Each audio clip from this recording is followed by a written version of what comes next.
Real Madrid find a new way to produce another unthinkable Champions League comeback.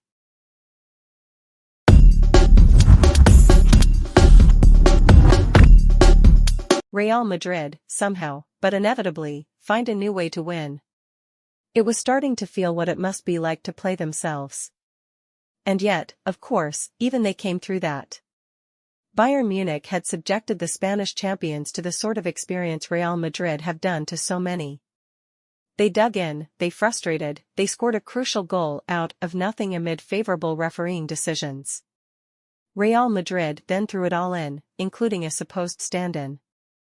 For someone that was supposed to be a mere stopgap for Kylian Mbappé, Joselu is instead a new folk hero. He scored in the 88th and 92nd minutes to somehow turn the most typical 1-0 defeat into a victory that was atypical for a team that wins more than any other.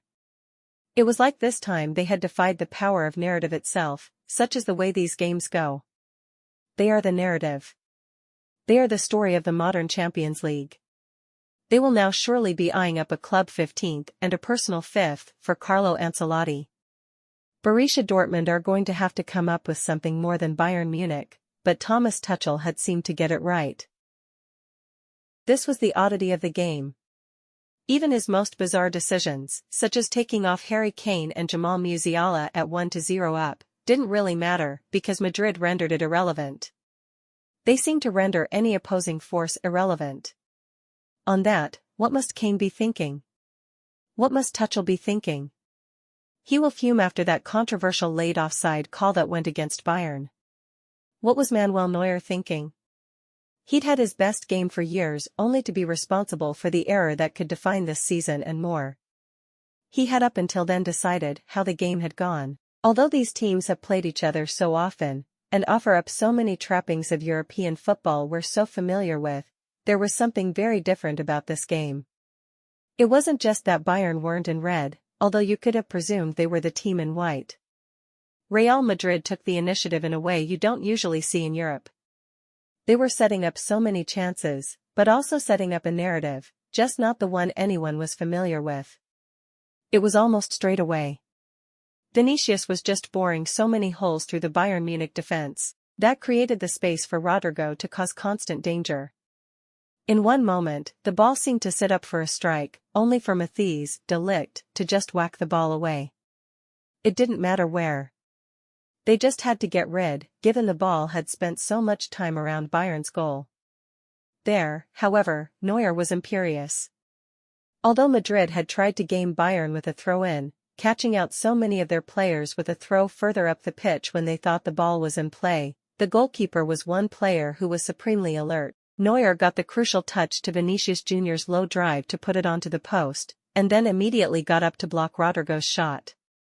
There was so much more of that, as Madrid just kept coming. Neuer was supreme, but not impregnable. The most anguished, and the closest, was another Vinicius-Rodrygo double act. Vinicius again just made the left side of the pitch his own while setting his own pace, before playing another inviting ball across the box.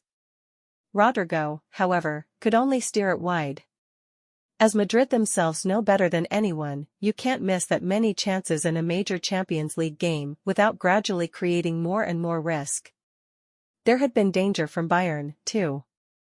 Kane had almost put Leroy Sane and Serge Gnabry through on a few occasions. That threat was always there, but they couldn't quite get the timing right. One threaded Kane ball required a thundering run back from Nacho. It seemed like Bayern had denied that crucial outlet when Gnabry had to go off injured. Alphonso Davies came on, a supreme player of course, but one who is usually much more forceful running from far deeper back. Bayern were being pushed back that far. The big Rodrygo chance seemed the most extreme. It wasn't quite that a goal was coming, though, but more that something was about to happen. Kane this time had the opening. He played a superb lofted pass for Davies to run onto. The Canadian still had so much to do, with Antonio Rudiger in front of him. He did it spectacularly. Davies just strode forward and then stepped to the side, before swerving a soaring shot into the far corner. Bayern erupted. It seemed to finally be going wrong for Real Madrid in this competition, everything they've wrought coming back to them. You could even see it in how Nacho's goal was disallowed. It was only the prelude to something greater, something even more improbable. As the match ticked into the 88th minute, a ball was struck at Neuer. It is usually the sort of effort he easily collects, but there always seems a risk to how he gathers the ball. Neuer this time spilled it like another German goalkeeper in Oliver Kahn in the 2002 World Cup final. Real Madrid may now celebrate him like the great Brazilian. He may go one further and win a Champions League. He won this game.